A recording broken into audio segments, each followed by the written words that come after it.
मैं प्रधानमंत्री से सिर्फ एक ही सवाल करना चाह रहा हूँ। वो अपने पार्टी के कार्यकर्ताओं से बात किए, वो उनके पार्टी का इंटरनल मैटर है, मगर क्या प्रधानमंत्री ये जानते हैं कि उनके इस अनकॉन्स्टिट्यूशनल अनप्लैन्ड लॉकडाउन की वजह से देश में 10 करोड़ से ज्यादा नौकरियां चले गई? क्या इसके वो जिम्मेदार नहीं है? क्या प्रधानमंत्री के अनकॉन्स्टिट्यूशनल अनप्लैन्ड और 4 घंटे का टाइम देने की वजह से 150 से ज्यादा माइग्रेंट लेबर्स की मौत हुई है? क्या इसके जिम्मेदार प्रधानमंत्री और उनकी सरकार नहीं है?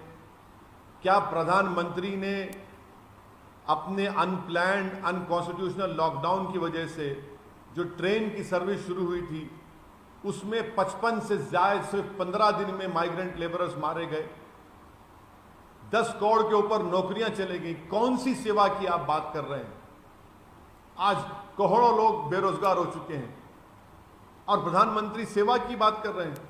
अगर प्रधानमंत्री लॉकडाउन को 4 घंटे के बजाय अगर 8 दिन का टाइम देते, 10 दिन का टाइम देते तो यकीनन इतनी तबाही और बर्बादी नहीं होती। मगर प्रधानमंत्री की वजह से उन्होंने देश को एक खिलौना दे दिया कि थाली बजाओ, लाइट बंद करो, जबकि देश को तैयारी करनी चाहिए थी। आज कोविड की वजह से 18,000 लोग भारत में उनकी मौत हो चुकी है। प्रधानमंत्री को इस बारे में जवाब देना चाहिए।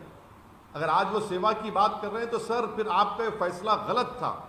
आपका लॉकडाउन के लिए 4 घंटे और लॉकडाउन लिफ्ट करने के लिए 4 दिन, ये आपकी अनप्लान्ड पॉलिसी की वजह से आज भारत में 10 करोड़ से ज्यादा लोग बेरोजगार हो चुके हैं और नौकरियां जा चुकी हैं और गरीबी में बहुत ज्यादा इजाफा हुआ।